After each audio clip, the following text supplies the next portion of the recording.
नमस्कार, मैं पारस। आप देख रहे हैं वॉइस ऑफ मध्य प्रदेश। लोकसभा चुनाव की तारीखें तय हो चुकी है और पाली उम्मीदवार संगीता बेनीवाल आज पाली के दौरे पर रही। लगभग 3 बजे के आसपास वो पाली रेलवे स्टेशन से नए बस स्टैंड तक अपना दौरा किया। उन्होंने पाली की तमाम सारी जो समस्याएं हैं उस पर उन्होंने बात की है। तो सुनते हैं क्या कहते हैं वो, पाली के लोगों के लिए वो क्या करना चाहती है और किस प्रकार से वो इस बार लोकसभा चुनाव में पीपी चौधरी को टक्कर देने की जो बात कही है। तो सुनिए वो क्या कहते हैं संगीता बेनीवाल जी को और हमारे आदरणीय प्रभारी रंधावा जी का, अशोक गहलोत जी, डोटासरा जी, संचित पायलट जी, मैं टीकाराम जूली साहब का, सभी ने एक मत होकर जिस तरह से एक कार्यकर्ता को मौका दिया। लगभग 20 सालों से मैं पार्टी की सेवा कर रही हूँ और लंबे समय से लोगों के बीच में रहती हूँ। सभी लोगों की जन भावना थी कि पाली में मुझे प्रत्याशी के रूप में सब लोगों के कहने पर जिस तरह से पार्टी ने मुझे भरोसा दिलाया, मैं पूरा भरोसा है मुझे। आप देख सकते हो आज जिस तरह से फ्रेम का इसमें यहाँ के सभी 8 विधानसभाओं के नेतागणों का, कार्यकर्ताओं का आप देख सकते हो जिस तरह से मुझे उमड़ा है।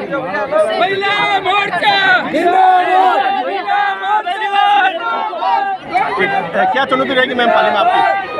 चुनौती तो रहेगी भारतीय जनता पार्टी के सांसद रहे हुए पीपी चौधरी को, जो कि सिर्फ वोट लेने आते हैं और उसके बाद कहीं दिखाई नहीं देते, ना किसी के सुख में ना किसी के दुख में, और कहीं पर कोई ईंट तक नहीं लगाई, ना कोई विकास कार्य किया। इसलिए चुनौती भारतीय जनता पार्टी के उम्मीदवार को। जी मैम, पाली की सबसे बड़ी समस्या पानी की है, उसको लेकर मुख्यमंत्री ने फंड दिया था, अब उसको आप कैसे बढ़ाएंगे आगे? अगर जिस तरह से यहाँ के स्थानीय नेताओं के द्वारा मुख्यमंत्री जी को समस्या है, चाहे प्रदूषण की हो, चाहे फैक्ट्रीज की हो, चाहे पानी की हो या अन्य समस्या, यहाँ के नेताओं व कार्यकर्ताओं से बातचीत करके उठाएंगे।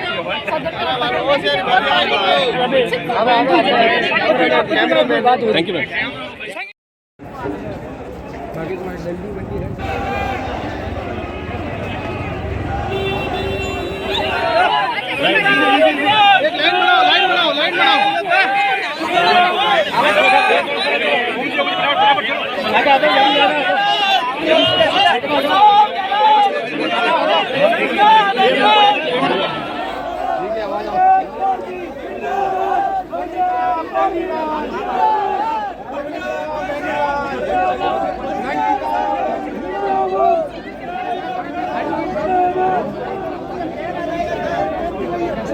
टिकट मिलने कल मैंने बाल अधिकार संरक्षण आयोग के अध्यक्ष के पद से इस्तीफा दिया।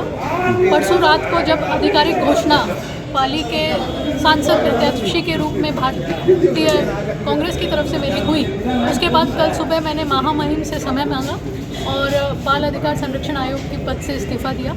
आज पाली पहुंची हूं और यहाँ रेलवे स्टेशन पर सभी पाली लोकसभा के प्रिय मेरे निवासियों ने जो स्वागत सत्कार किया, उसके लिए मैं बहुत आभारी व धन्यवाद। अब आप चुनाव जीतेगी, क्या प्रक्रिया होगी या किस प्रकार चुनाव लड़ेगी आपका, चूँकि आपका बड़ा चुनाव, जिनका सबसे बड़ा ये चुनाव का पहला चुनाव है? जी देखो, चुनाव हमेशा संगठन, कार्यकर्ता, नेता ही लड़वाते हैं, हम तो खाली एक चेहरा होते हैं। तो ये जो एक मजबूत टीम आज आपको दिखाई दे रही है, यही मिलकर चुनाव लड़ेगी और यही अपनी रणनीति बनाएगी। जो केंद्र सरकार जो बार बार ईडी की और इस तरीके से कार्रवाई कर रही है, इसको लेकर आप क्या कहेंगे? बिल्कुल, इसीलिए यहाँ पर सभी लोग, पाली लोकसभा के लोगों में भी इस बात को रोष है, जिसकी मर्जी आए, जो भारतीय जनता पार्टी का नेता ना हो, फिर चाहे वो आम आदमी पार्टी का नेता हो या कांग्रेस का नेता हो, कोई भी हो, उसको डराने धमकाने के लिए उनके घर में ईडी भेज दी जाती है। इस तरह से संवैधानिक संस्थाओं का दुरुपयोग आज तक कभी हमारे, जब से देश आज़ाद हुआ है उसके बाद देखा नहीं है। बस इसी मुहिम में शामिल होने के लिए, इसी लड़ाई को लड़ने के लिए और लोकतंत्र को बचाए रखने के लिए हम लोग आगे आए हैं और मुझे पूरा विश्वास है कि पाली की जनता का प्रेम व स्नेह मिलेगा और हम हमारे लोकतंत्र को, हमारे भारत के लोकतंत्र को जिंदा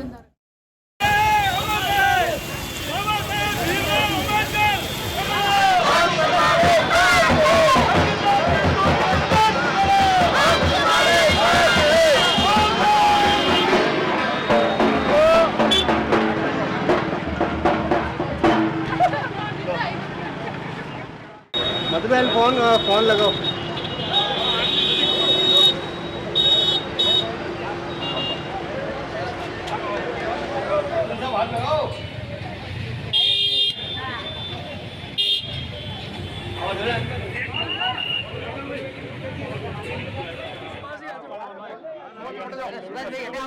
पंचायत समिति के हमारे सारे पदाधिकारीगण यहाँ उपस्थित हैं, तो चुनाव तो ये सब लड़ेंगे। मैं तो सिर्फ चेहरा होंगी और मुझे पूरा विश्वास है कि पाली में इस बार बदलाव आएगा और यहाँ पर इंडियन नेशनल कांग्रेस ने जिस तरह से मुझे प्रत्याशी के रूप में उतारा है, तो बिल्कुल इनकी आवाज़ बनकर मैं संसद तक पहुँचेंगे। अगर आप संसद तक पहुँचते तो ऐसे कौन से पाली के मुद्दे होंगे जिसको आप समाधान करना पसंद करेंगे? बिल्कुल, जिस तरह से शुरू से हम जनता के बीच में रहते आए हैं। आप देखिए हमारे कांग्रेस पार्टी के सभी नेता हों चाहे कार्यकर्ता हों, वो हमेशा जनता के बीच में रहते हैं। तो यहाँ की जनता के साथ में बैठ के प्रत्येक विधानसभा में जो अलग अलग समस्याएं हैं उसको हम मैनिफेस्टो तैयार करेंगे। उस मैनिफेस्टो में जो भी चीज़ निकल कर आएगी यहाँ के प्रतिनिधियों के द्वारा, उसको हम एक रूपरेखा तैयार करते हुए उन सब बातों को लेकर यहाँ पर विकास करवाएंगे। आपके हिसाब से पाली जिले में प्रमुख समस्या क्या है? प्रमुख समस्या यहाँ पे लंबे समय से पानी को लेकर आ रही है। प्रमुख समस्या यहाँ पर जिस तरह से फैक्ट्रियों से प्रदूषण की जो समस्या आ रही है, और उसके अलावा हम स्कूलों में और अधिक सुदृढ़ीकरण करने का यहाँ पे कार्य करेंगे।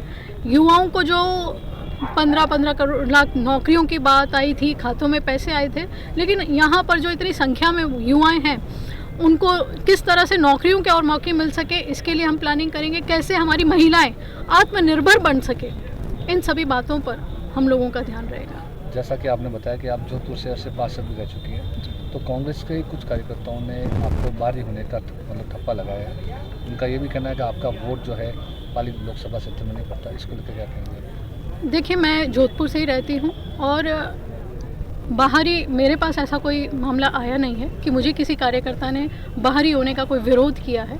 सभी लोग आप देख रहे हैं कितनी तादाद में यहाँ पर आए हैं, और मुझे मौका मिलता है तो वो जो आप बता रहे हैं कि किसी ने बाहरी का कहा है, वो भी महसूस करेंगे कि जो यहाँ के लोकल हैं उससे भी ज़्यादा संगीता बेनीवाल उनके बीच में यहाँ पाई जाए। संगीता बेनीवाल